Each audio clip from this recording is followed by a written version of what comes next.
Hey you guys, I'm your girl Janelle Sy'Mone. I'm coming to you because I have something on my chest and I need to get this off.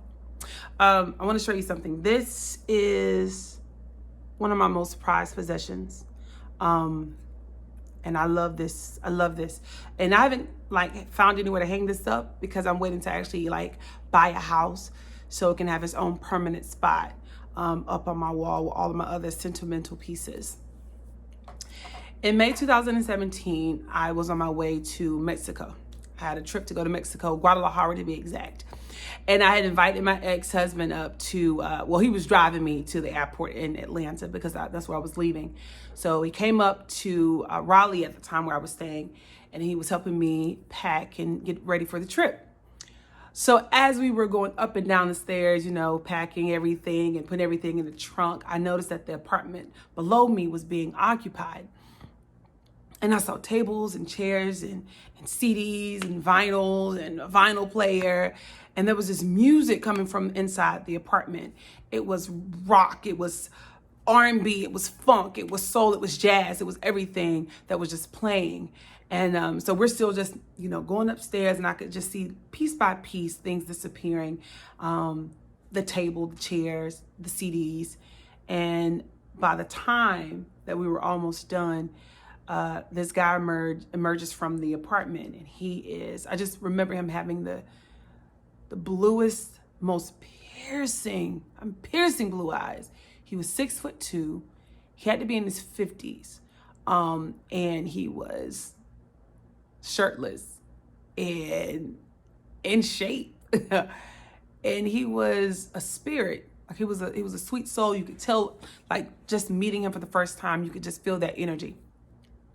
And he says, "Hi, I'm Robert. I'm your next door neighbor."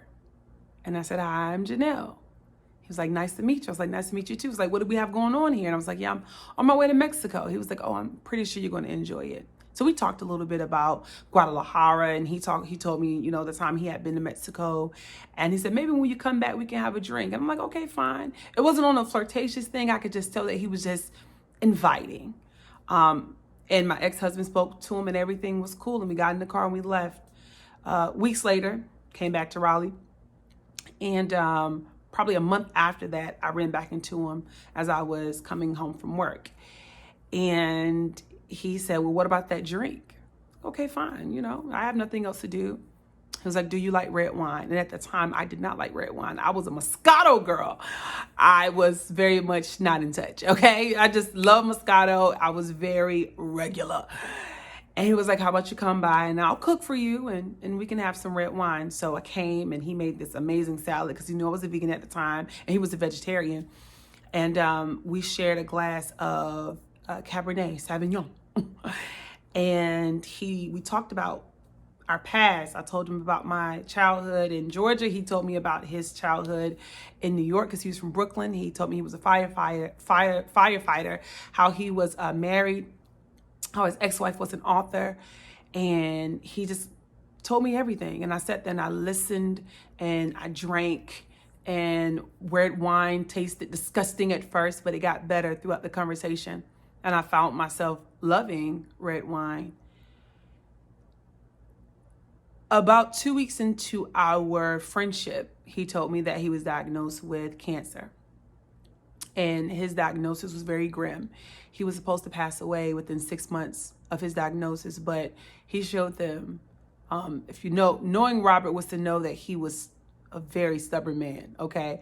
And he lived much longer. He lived longer than what they expected. But he told me, and we had a friendship for 2 years. And over the span of 2 years, I hadn't gotten to know so much about him. His music, he taught me about jazz and Fats Waller and ragtime and the blues, like the real blues. He gave me CDs and instruction, and we talked about lyrics of Billie Holiday's Strange Fruit. We talked about just so many different things. Our favorite show was Super 8 that came on Netflix. We talked about that and how it corresponded to the temperature of the world at the time. Racism, because he was a white man who in his 50s and I was a black girl in her 20s, late 20s, and we were okay. We were dope. He was a dope ass man, yo. I got mad at him for something that he said. It was concerning race. And the white fragility thing came into play, and I was just so upset with him. And I started to ignore him. Because as I do sometimes when I am aggravated. When I finally started talking to him again, he came out the house. He was limping to his apartment. He had a cane. He looked frail. His stomach was bloated. And he looked flushed white. You know, this was his eyes that were so piercing blue looked almost gray. He told me that his diagnosis had gotten worse. And they were saying they had all these new treatments that they were going to try, but nothing seemed to stick. And he had to go back into chemotherapy. He had a little thing stuck to his chest and little patch and everything going on. And we had a conversation. It was a very real conversation. And I said, no matter what happens, whether you live or die, you're going to be okay.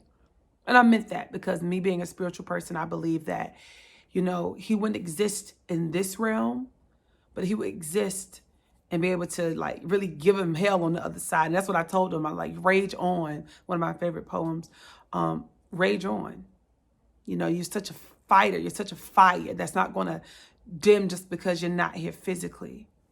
And he cried and I cried because missing him became an absolute reality at that point.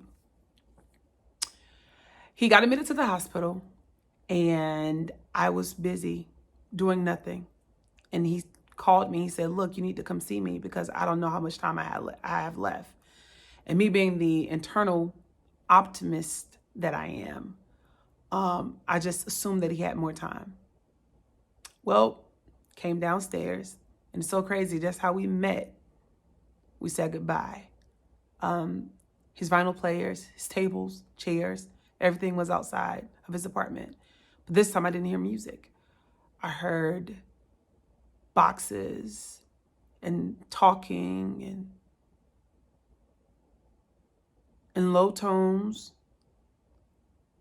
And when I got to the door, because the door was open, I was like, is Robert okay?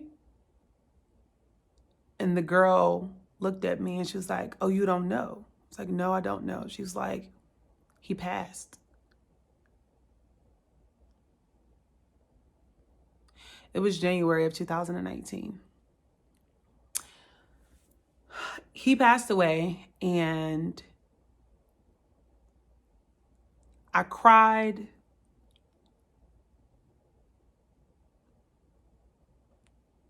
because I knew I was going to miss him. His funeral was very lovely. It wasn't even a funeral. It was like a memorial, you guys. He had a video made and everything, and it was extremely sweet and extremely endearing. And everybody there loved him. I can still hear him, like how he gets upset sometimes, and he would go into this thick Brooklyn accent. So anyway, I was given this shell by his son because he wanted me to have something to remember him by.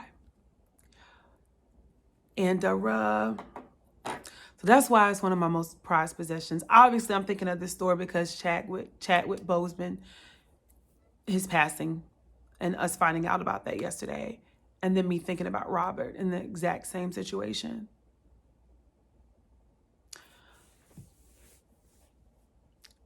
Talking to someone who knows that they're going to die. And unlike the rest of us, he knew it was sometime soon. I mean, we don't know if it's going to be today, tomorrow. We have no nothing, right? But he knew. Is one of the most interesting situations and processes to go through in life. I mean, what do you say to that? What do you say to someone who knows that they're not going to live past a certain time and that everything is grim? But he did his best to make it as happy as possible. He did his best to put light, as much light as he could, into everybody's life, including mine. And now I know about Jazz. real jazz, and ragtime, and red wine, and Shiraz, which is red wine. And I made a friend I would have never thought I would ever make in my entire life. A 50-year-old white guy from Brooklyn. And unlike having a shell, I don't have a shell of a memory of him. It was full and it was love. Rest in peace, Robert. Not even rest in peace. Wake your ass up. Rage on, Robert. And rage on, Chadwick. Until we all meet again on that ancestral plane. I love you both.